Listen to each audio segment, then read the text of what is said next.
and welcome to this live reading from A Duke Never Forgets, the Duke Hunters Club Book 3 by Bianca Blythe, and this is presented by Itsy Bitsy Book Bits. Chapter 1. Cornwall's chief benefit seemed to be that one was not required to board a ship to visit it. Genevieve struggled to find another reason for acclamation.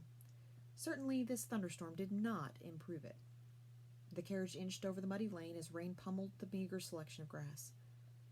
Foamy waves crashed over the shore, as if believing the storm were not providing sufficient water. In truth, the storm sufficed in horribleness. England might have imperfect weather conditions, but it did not suffer from droughts. "Tomorrow we'll visit the beach," Mama declared. Billy scrunched his small forehead. "What if it's still raining?" "We shall take umbrellas."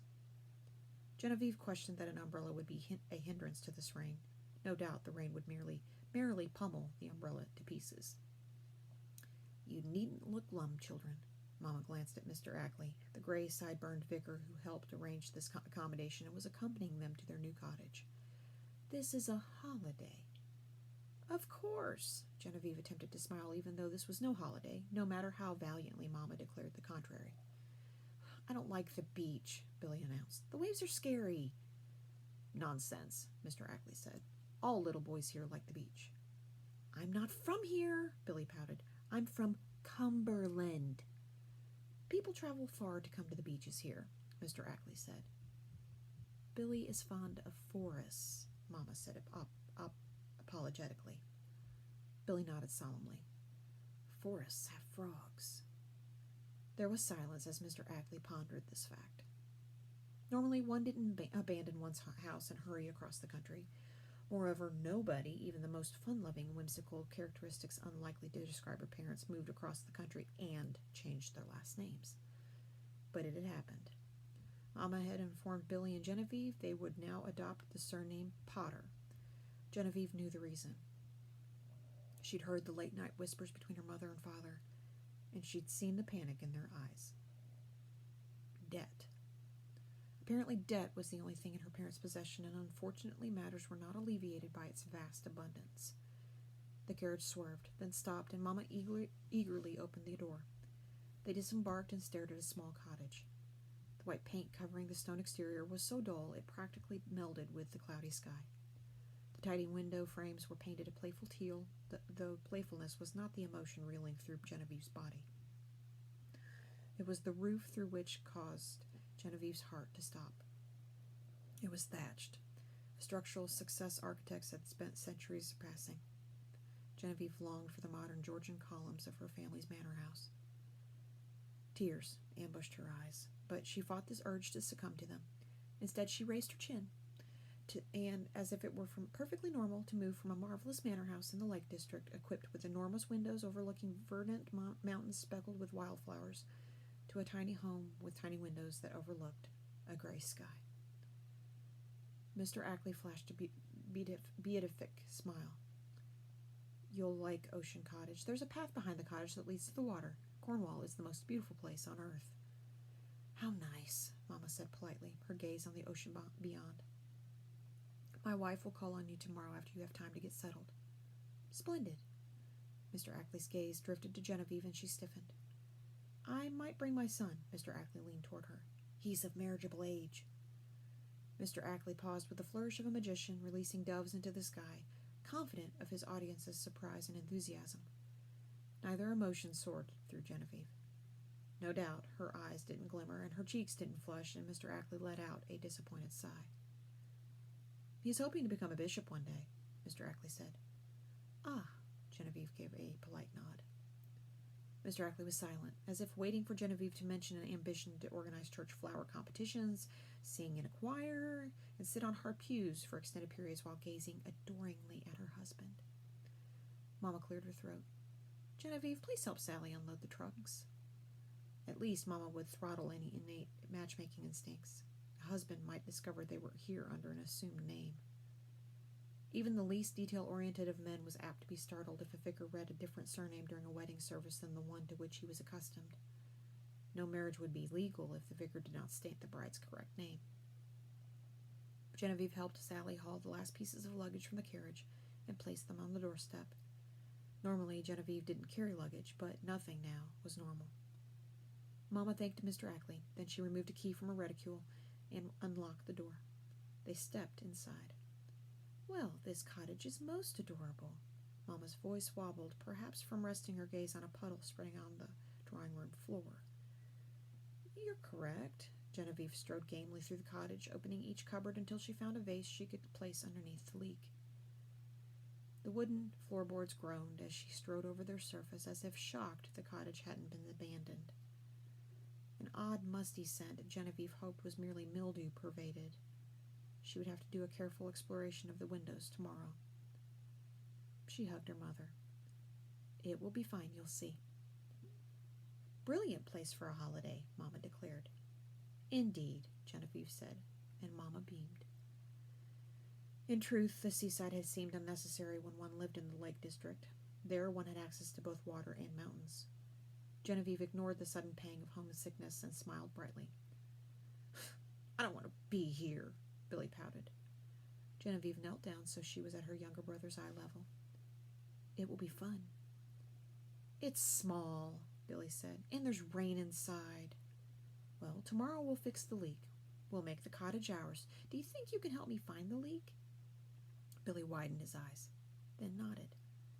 "Wonderful," Genevieve smiled. "You're a good daughter," her mother said. Genevieve kissed her cheek. "Everything will look nicer in the daytime. It just needs a bit of sunshine." Mama nodded her head, and Genevieve hoped she was correct and they hadn't just relinquished everything they'd ever known for a ramshackle cottage filled with small, shabby furniture. "You should have another season," Mama said mournfully. "I don't mind." That, at least, was true. Genevieve had been a wallflower, an occupation she suspected would be duller next season. Only Portia and Daisy remained unmarried. Portia's family planned to remain in London during the autumn, hopeful Portia would secure a proposal then. Daisy also remained unwed, but since she was confined to her chair, she was an infrequent companion at societal events. "You should marry," Mama said. "You should be caring for your own family and not mine." "You'll always be my family," Genevieve said, but Mama scurried from the room. Genevieve helped Sally, focusing on finding new homes for each object. She moved methodically, despite her quivering fingers, despite her tightening chest, despite her careening heart, until everything was unpacked. Perhaps tomorrow she would feel settled. Despite England's many geographical variations, England had reached perfection in only one region, Cornwall. Sebastian had noted this indubitable fact on previous occasions, but some things should be repeated, just as ministers were prone to remark multiple times upon God's goodness. Soon, Sebastian would be in Cornwall, even if now he needed to content himself with being in Hampshire, ensconced in the garish, crenulated manor house he'd inherited from his second cousin along with his title. "You'd like me to burn these invitations?" Mr. Hawthorne asked skeptically. Light shone through the library's stained glass windows, turning Sebastian's estate manager's face an unpleasant compilation of purple and scarlet. Sebastian resented Mr. Hawthorne's display of dubiousness. He shrugged. "Or answer them first, but only to send my regrets." Mr. Hawthorne sorted through various gilt-edged vellum. "You won't attend any of these events?" "None." Mr. Hawthorne frowned, then proceeded to pace the oriental carpet. "This is no occasion for humphing. This is the end of summer, and I will spend it in Cornwall. This is not a time to be in some confined space in Hampshire." Most people would not consider castles to be confined spaces. Most people do not know the wonders of the ocean. Mr. Hawthorne halted his vigorous trudging over the carpet. "You spend much time amidst the waves. You might injure yourself one day." "Hogwash," Sebastian said. "Forgive my language." Mr. Hawthorne gave a pained smile, perhaps not actually laced with poison, but wilting all the same. "Lady Letitia was most eager for your return." Sebastian shuddered. "Is she back from Vienna?" "She called on the manor house on multiple occasions with her mother." "Blast it. I suppose Lady Letitia's transferred her affections from Lord Metcalfe now that he's found himself a wife." Mr. Hawthorne coughed. "Besides, I am afraid you cannot visit the cottage. Your new tenants have begun their lease." "New tenants?" Sebastian frowned. "I didn't know anyone had moved out." has, his estate manager said, but the cottage on the shore was unoccupied. You let Ocean Cottage? Sebastian rounded his eyes. Yes, Mr. Hawthorne nodded with a casualness unsuited for the delivery of tragic news. But you're not supposed to let Ocean Cottage. I just purchased that. Sebastian leapt from his seat, not minding the manner in which his chair scraped over the 300-year-old wooden floorboards, conscious only of the vile thumping of his heart. Mr. Hawthorne blinked, and it occurred to Sebastian that his demeanor might appear overly forceful. Sebastian breathed in, then out. It was simply a cottage. And yet... Sebastian's heartbeat quickened, and his fingers developed an odd propensity to shake, as if they'd thought themselves in the center of an earthquake. But where am I supposed to change my clothes? Where am I supposed to sleep? Sebastian demanded. Ocean Cottage is by the shore. That's why it's named that, after all. Dashed good name. The sort of name that explains what a place's chief purpose is. None of that Lily Cottage or Gardenia Cottage nonsense. One could argue those places have an abundance of those aforementioned flowers, Mr. Hawthorne said. Sebastian blinked. Hardly an important fact. When does a gardenia even look like? Mr. Hawthorne drew his eyebrows together as if similarly flummoxed by the question. A tornado seemed stuck in Sebastian's chest, and he blew air from between his lips. He attempted to emanate calm, but when he spoke, each word was unnaturally clipped. How long is the cottage let for? Indefinitely, Your Grace. Indefinitely. There could not be a crueler word in the dictionary. One might as well say without hope. Sebastian glowered. His estate manager didn't seem cognizant of the horror Sebastian was experiencing. You may recall I wrote about the fact in a letter to you. While I was in Cumberland? Indeed, Your Grace. Oh, I didn't read those, Sebastian said impatiently. Mr. Hawthorne remained irritatingly silent, as if he were a judge, confident amidst arguing solicitors, histrionically inclined witnesses, and the spurting of opinions from curious onlookers, that only his actions ultimately mattered. And Mr. Hawthorne had already acted. He'd let the cottage.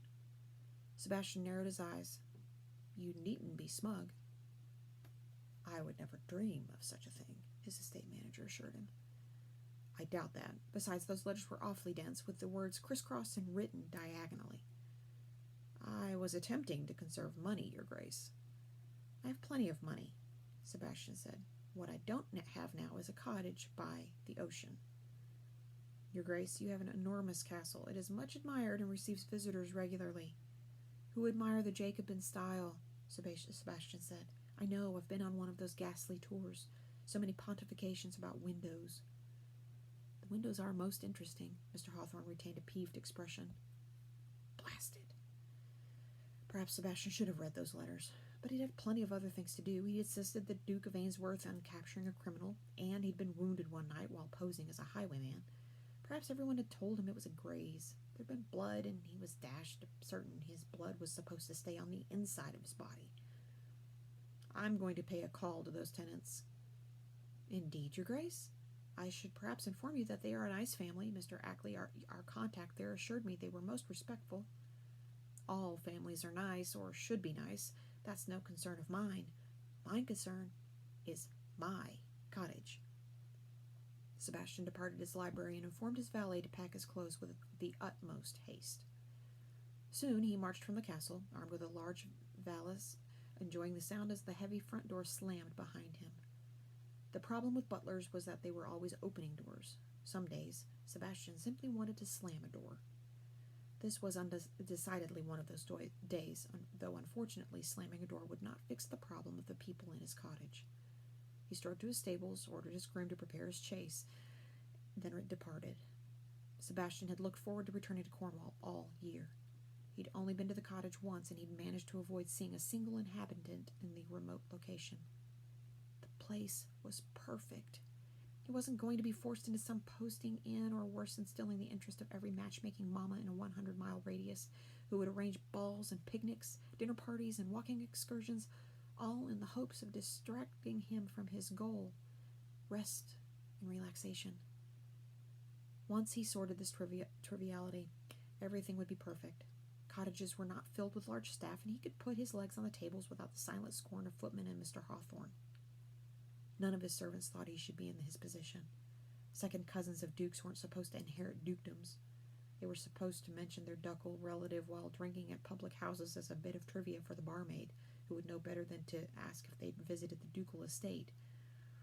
Sebastian had spent months eagerly anticipating spending time on the waves in Cornwall. He was confident he wouldn't be disturbed by senior servants wanting to speak about estate business or minutiae in planning festivities that he didn't desire to have, but which his estate manager was convinced would be good for maintaining his reputation with Cornwall's elite. He refused to give up his stay at the cottage for dinners with Lady Letitia and other members of the ton, no matter if the cottage was already rented to someone else. Sebastian hurried from Hampshire toward Cornwall, stopping briefly at posting inns. The nights lacked comfort, the inns chosen more for their location than any pretense at sumptuous surroundings, until the scent of salty waves filled the air.